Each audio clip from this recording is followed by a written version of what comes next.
Ladies and gentlemen, welcome to another episode of Beyond the Bricks with Facilities Management, a production of Facilities Management Communications, where we give you a behind-the-scenes peek into how facilities management builds and maintains a campus known for its beautiful architecture and grounds.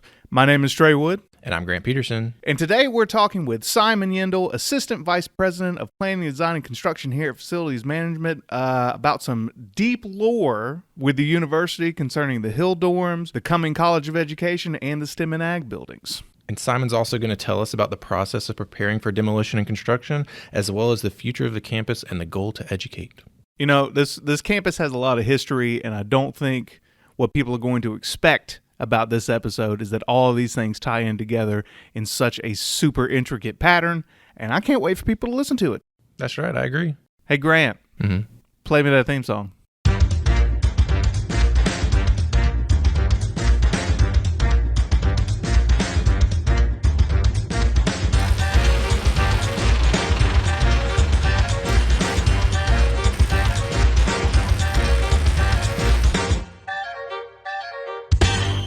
Today we're speaking with Simon Yendle, Assistant Vice President of Planning, Design, and Construction at Auburn University Facilities Management. Simon, how are you doing this morning? I'm doing well, thank you. How are you? I am fantastic. Thank you for asking. Grant, how are you? I'm also doing well. Thank you for asking. See, first time I ever actually asked. That is true. Starting from the beginning of where all this, where we are going with the College of Education and STEM and Ag, and how did that start? Well, I'd like to start with sort of back with a provost-led initiative, which was sort of the central classroom study. Right. And this was about 10 years ago. This, where we are now, is just a series of large projects that sort of allow to enable other things to occur, okay?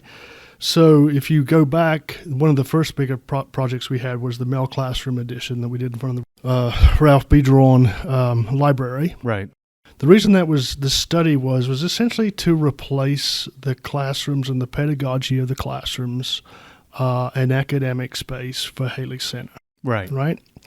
And so by doing that, we brought on the Mel Classroom Edition. And the second phase of the classroom was always to bring on the other large academic classroom, which is the ACLC project, which we just recently finished, right? Right. But in order to place that building where we needed to place it, a number of other things had to happen. A number of them, right? So it really started with out here at Facilities. We had to move risk management and safety out of Leach.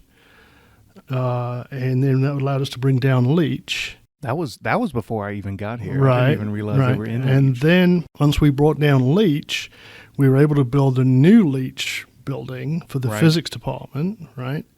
That then allowed us to move the physics department, which was in the Allison lab, which was right next to Parker. Right.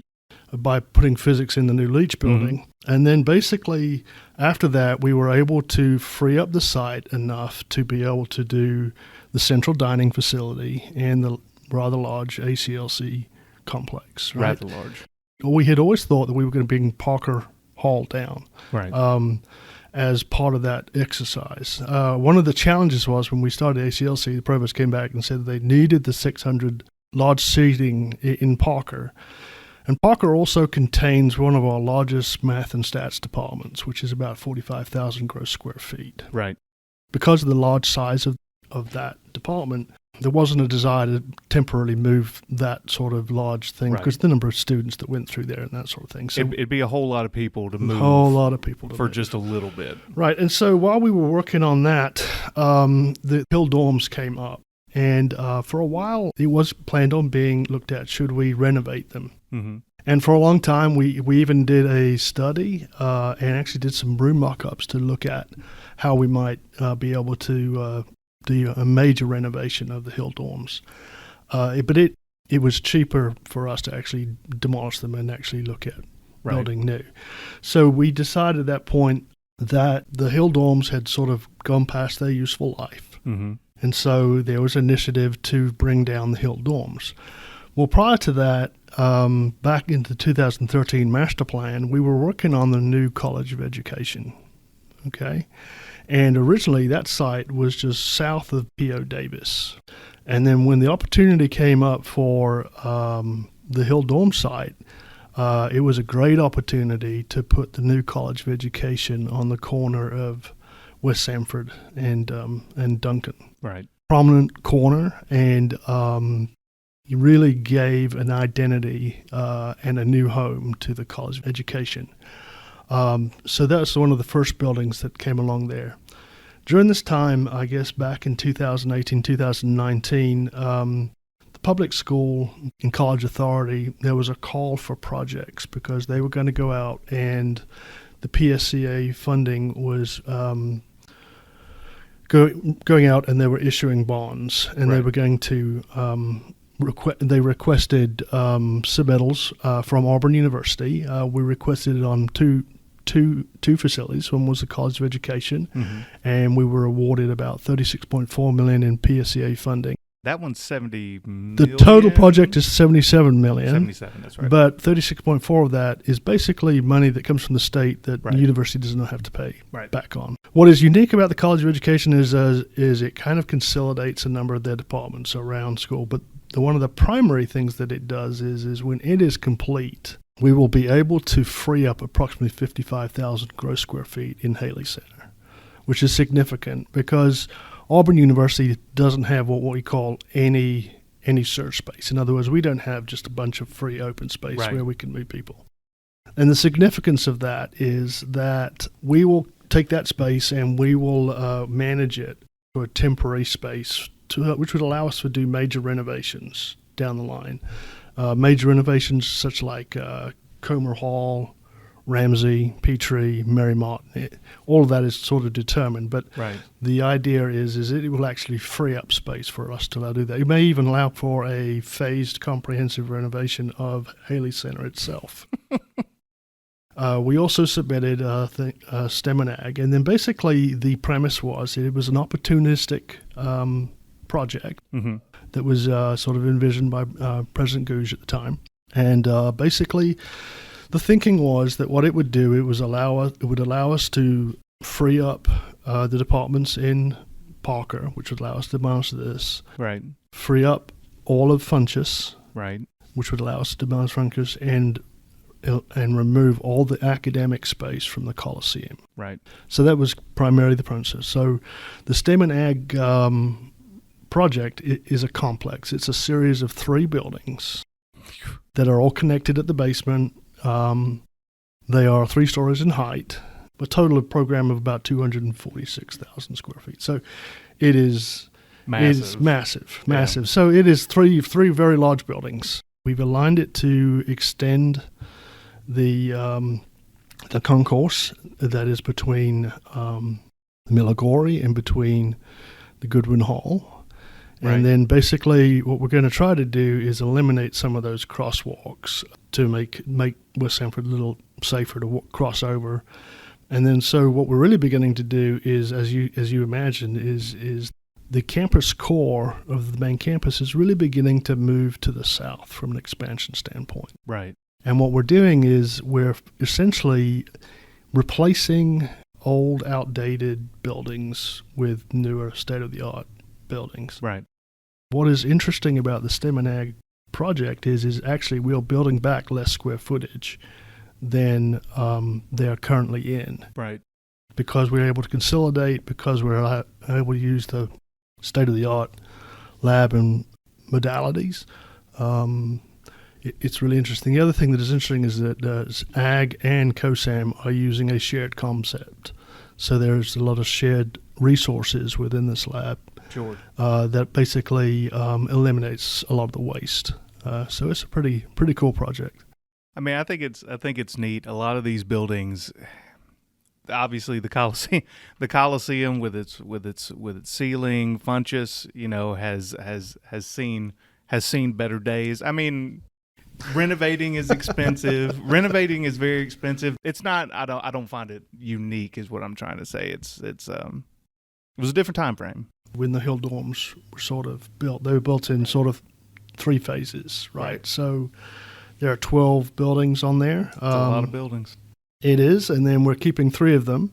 So the two high-rise buildings, Sasnet and Boyd, they are about 112 beds each. Right. And then Terrell will remain also. Right. But what we have tried to do to set up this hill, and it is just a massive site. It is a huge site. I've walked it enough times to know it's a lot of space. It's a lot of space. So we've gone to a lot of great lengths to preserve the edge for the memorial garden. In fact, we've found a way to come down through the buildings to be able to get to the memorial garden from the STEM and Ag site. Which is great because there's currently not a way to do that from where the hill would have been. Correct. And then the other thing that we're doing is we're trying to intentionally set up for a much larger space, some large quad space in the future. Oh, that's awesome. Large green space. So that's kind of the image and character of Auburn is it's the spaces between the buildings. Right. And so it's been very important to get this edge right. You were kind of touching on this a little bit. You were talking about the state-of-the-art labs and stuff like that. So what is something that these buildings, so STEM and Ag, college education, that are going to offer to educate students to increase education? Right. So college of education, the pedagogy sort of has changed, right? What college of education is they're teaching teachers to teach, and so rather than get taught in Haley Center where you have like sort of a 30 by 30 classroom and you struggle to fit into those really comfortable ergonomic chairs with the tablet and it's dark and it's a few windows and whatever. So a lot of the classrooms that you'll see in lecture hall spaces in the College of Education are a lot like Mel, a lot like ACLC. Right. So open light, daylight. It'll have a 2-story atrium space in the middle. It's a spine. One of the benefits for the College of Education is that they have combined all of their departments into this one building. So now they have more of an identity. They now have a definite destination place to go to. So light, daylight, they've looked at innovative office concepts. There's a lot of faculty spaces in there. The faculty offices are really not just faculty offices. There's a lot of extended teaching that goes on in there. There's research, there's discussion going on with that, and so there's a lot of innovative concepts into how office space may look like, how students can have space right outside of their space. So lots of different types of classrooms space that they can get to experience how to teach and how to best teach. The use of easel classrooms or the flip classroom. It'll be adding additional tornado spaces to the campus. Obviously important. It's an important feature, but not a cheap feature. So all of those will sort of be in the basement of both the College of Education and the STEM and Ag complex. And then you basically have this sort of clear lab. There's a wet lab and then sort of service labs beyond it. So very modern, state-of-the-art. It allows a lot of the stuff where the fixed utilities are on the perimeter because you typically don't need them, but it allows for the modularity of the lab casework inside to move and adapt to whatever is being researched. We had gone to visit with the College of Education communicators in Haley, and I hadn't been in the Haley Tower in I don't know how many years, but it's very similar. You got out too. Yeah, it's amazing. Yeah, it was incredible. Georgia State has a centralized classroom building of sorts as well, and it's a parking garage. So there's ramps that you walk up because it's a parking garage, and it's very very similar, and that just it feels similar to Haley. It's kind of closed in. You can't see outside, so it seems like things are moving away from that general 60s kind of dark brick aesthetic and moving towards a more open air. A lot of glass. Glass also goes into LEED certification, being able to use the sun to heat buildings. Yeah. So both projects have been submitted for LEED certification. as LEED 4.0. We have also code compliance for the state of Alabama for its energy conservation standpoints. And so we have a lot of daylight harvesting. We have a lot of very complex systems now where you have lighting controls tied into occupancy sensors that are tied into your temperature of the building. So we're getting to be very smart buildings. And so even like access control, and we can basically monitor all of that remotely. We're using a very efficient four-pipe system using our hot and chilled water. Right. Auburn is predominantly a brick, punch window, limestone building and pitched and hipped roofs, right? And then it's really about the scale of the buildings. And so trying to get those colors and have some consistency and maintain the image and character of Auburn is a prime directive for, especially my role as the university architect. I think you were kind of touching on this when we were talking about Parker, because that's kind of like the next step past this. Are there any other steps beyond Parker? No. But I'm actually just curious. No, so for Parker, once Parker comes down, what we will be able to do is if you look at sort of just to the east of the dining room, you can see where it's sort of a tiered space that comes down. And then at the bottom of it is the NPHCC Plaza. Right. So what we will be able to do is we'll be able to tear out all of that and add additional space to the green space, and then basically the Haley Concourse will then basically come and terminate sort of right into the front entry of ACLC. Oh, that's so cool. That's a huge deal. So there may be future opportunities for other colleges, other major academic buildings to come this way. That's So, cool. pretty I mean, exciting. that's like the big thing about campus is there are so many buildings, you know, encompassing what we call the campus core, and this is making it more pedestrian friendly, like you were talking about with West Sanford, and you've already been working on Mel, you know, closing off the quad drive infrastructure. I mean, these are all. Let's just say campus was a little busy when I was a student vehicularly. So, you know, it's cool to see because Mel had just gone up when I started working here. You know, I had graduated 2007. So, you know, that was a street when I was here. Most things were streets when I was here. All streets were here when I was here. Yeah, it was basically just part of the city at that point. But you know, it's closing in. But being landlocked, you know, it's cool seeing like new ways that these spaces are being used. Like Parker's being used. You've got green space outside ACLC. Like these are neat things. That will probably be one of the most exciting things is when STEM and Ag does get done. One of the first things that we want to do is actually bring down Parker. Absolutely. Because that will allow us to do is actually finish the front entrance to the academic classroom. And that's actually part of ACLC's original construction plan. It was. So that's part of that phasing of it. So all these are kind of enabling projects, right? It's a long phase, right? Yeah, it's a long phase, but you know, we'll get there. And it's been done intentionally. So we followed the master plan to the major extent. Like one of the major tenets of that was to make it a walkable campus. Right. Obviously, the outcomes of that is that when you start closing roads and opening pedestrian things like parking become a challenge. And parking tends to get moved to the exterior edges.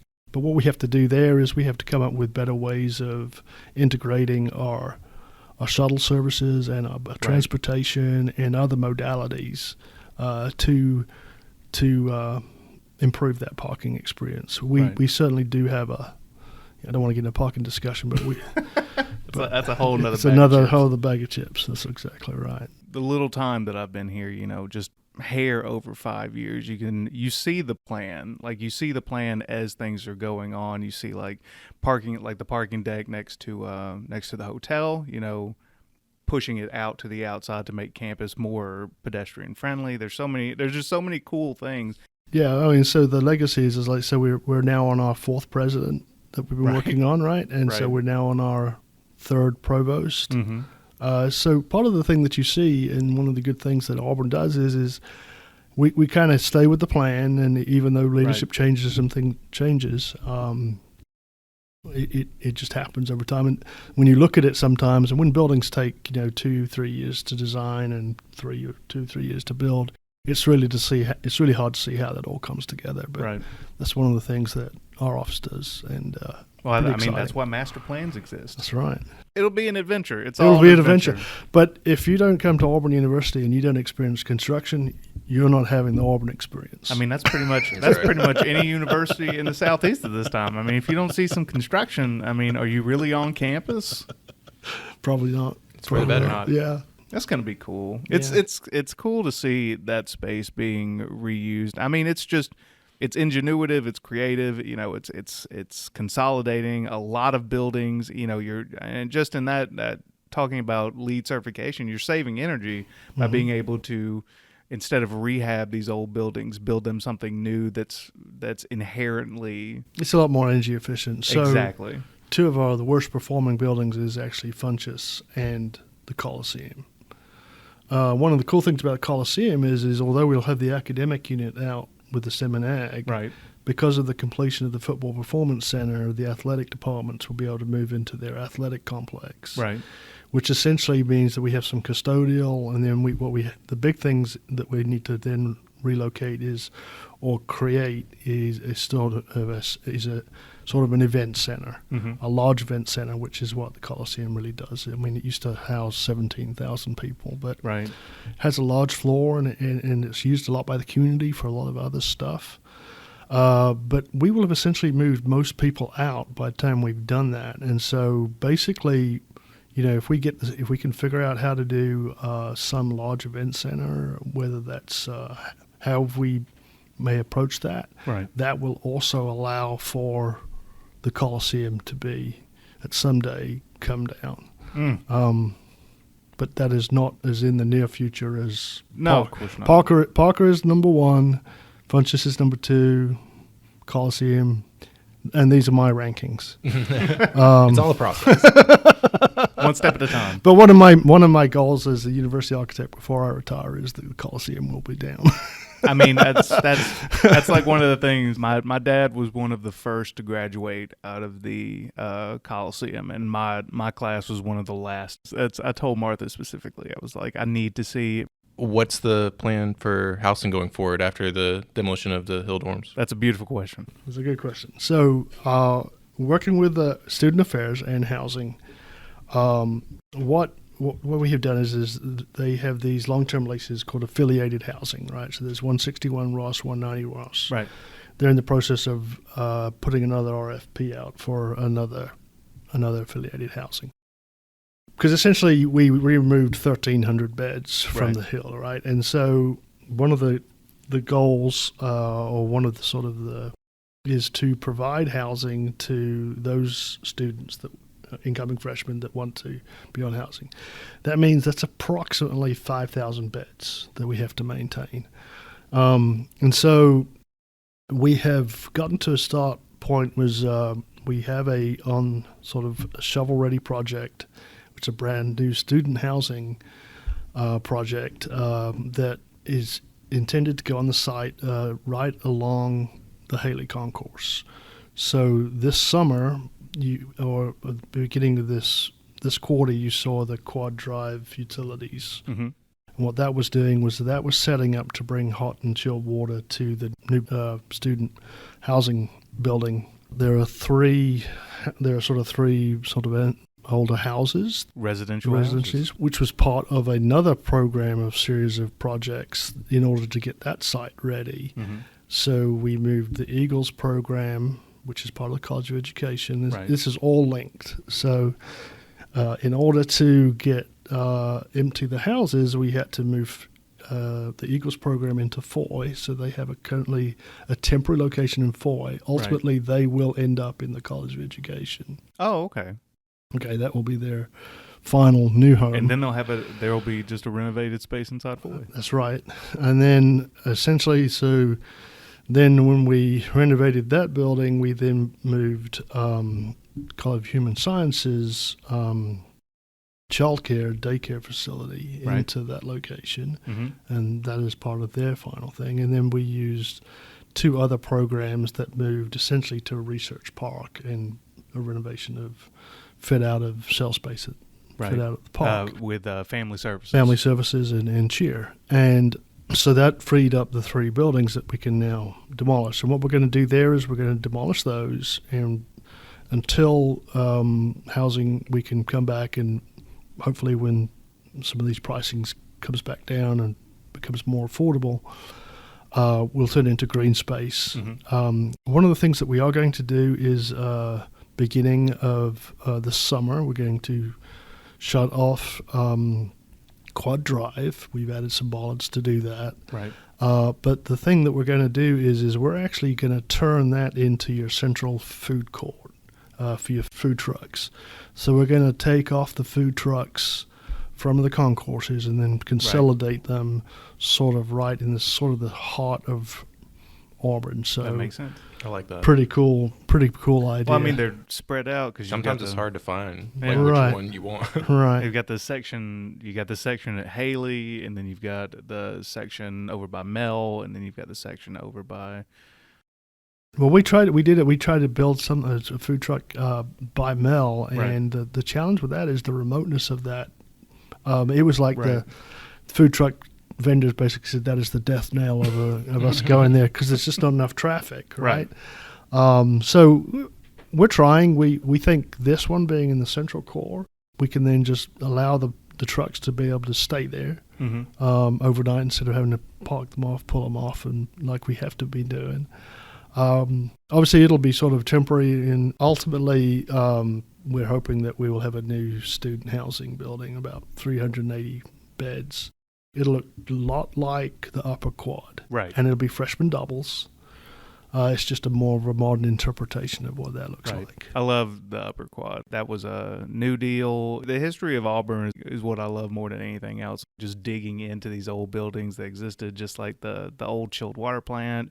Was originally built in the 20s. Nobody would ever know that it was part of the engineering, one of the main engineering labs at the time. The hill specifically with the 60s architecture, 62, 65, named after some of Alabama's, most famous women, especially around that time period. There's so many neat things. There's so many neat things on campus. ACLC with the pine trees, reusing the pine trees that were there. That's, building new allows you to have these opportunities to do neat and interesting things that you wouldn't think about in the first place. Hands off to your staff because they're the ones that are having to think of these things. Well, they do a great job, and they make my job a lot easier. And then STEM and Ag, we're about to bid that. It's going to be towards the end of May, third week of May, right before Memorial Day. And that's one thing we haven't touched on. That's literally the largest That consolidated will be the project largest project ever bid out. Correct. 200 million. Total project cost is $200 million. Imagine just running around with $1/5 billion, Hmm. and you got a building to build. Just perspective. So Rain Culinary Center was $110 million. Right. Right.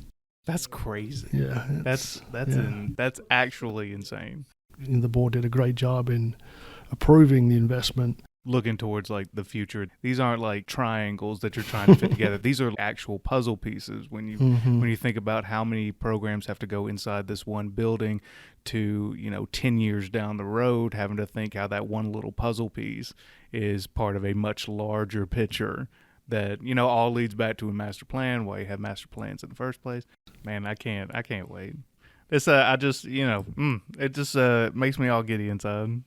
It's gonna be a long couple of years having to see, because once the next puzzle piece comes in, once this part is done, and then there's another step, and then Parker comes down, and then there's another step, and then it's the quad, upper quad. Well, lower quad. we've done first one phase of the upper quad. Right. The second phase of that is coming, and then we're also doing a phased approach to the lower quad too. Right.